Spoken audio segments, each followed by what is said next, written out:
Okay, so picture this.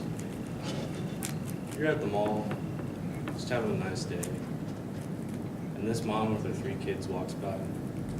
It's pretty normal. As she leaves, you notice a big black tramp stamp poking out of this lady's pants. Pretty normal. Right. We'll sit down and buckle up, because we're talking about ink, baby. Okay, show of hands, how many people have a tattoo in here? It's cool. But you might not know the interesting history behind it. Today we'll be talking about the 3 prominent periods of tattooing. The pre-modernist, westernization, and modern tattoos. So let's start with pre-modernism. The oldest known example of tattooing comes from Otzi the Eidsman, who was 5,300 years old.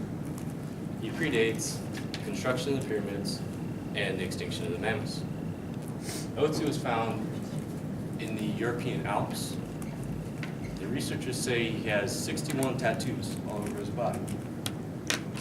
They debate whether it's for ritualistic purposes or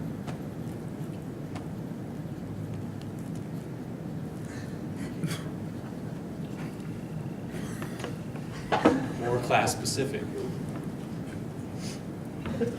Other examples include Japan. Medieval Japan, from 700 to about the early 1900s, tattooing was considered a crime, or a punishment for a crime. This style of tattooing is known as irizumi. Since it was a punishment for a crime, it was mostly found on lower classes and criminals, obviously. So you have this weird kind of design going on there, but they're really intricate. And the reason it's punishment is because it's really painful. Like the old style of tattooing, they literally just poke it into your skin.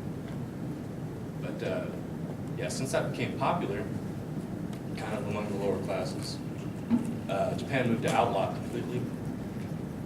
And then a loophole so it made it possible for artists to tattoo on foreign sailors, just not Japanese citizens. And you can see how they're so elaborate that a lot of times when they die, they just skin whoever died and hang it up in museums, almost as art. So that's interesting. Another example is Africa. There are many different tattooing practices throughout Africa, but the most notable come from the sub-Saharan region. This one's called secretization, and it's a little different, but it's basically the same premise. They basically just cut open a wound and rub in ashes, and when it heals, it creates that raised area almost. And this is also based on religion or social status. So now that we know how it started, we want to know how it came to America. Well, as I stated before, sailors. Sailors brought it into the ports, so it was mostly popular on the coastal regions for a long time. So you're talking like New York and then rural parts of California, because that wasn't developed yet. But again, it was still mostly found on criminals and lower classes. It only became popularized by a man named Samuel O'Reilly. He innovated an invention by Thomas Edison, which was called the automatic copying pen or whatever. It was basically just like a little needle that poked into paper and copied it. But he changed that, modified it a little bit so you could poke ink in the skin. And it still hurts, but it made the process a lot faster, so that kind of led to the popularity of it. You can see here on this graph that I found that it really starts to take off a little bit after the Great Wars, but once you hit the love generation, it just skyrockets. And this is mostly because it was kind of a rebellious period, so the younger generation wanted to kind of step away from what their parents were doing. And now with those baby boomers going up into the elder generation, it's becoming more socially acceptable to get a tattoo. And it's moved from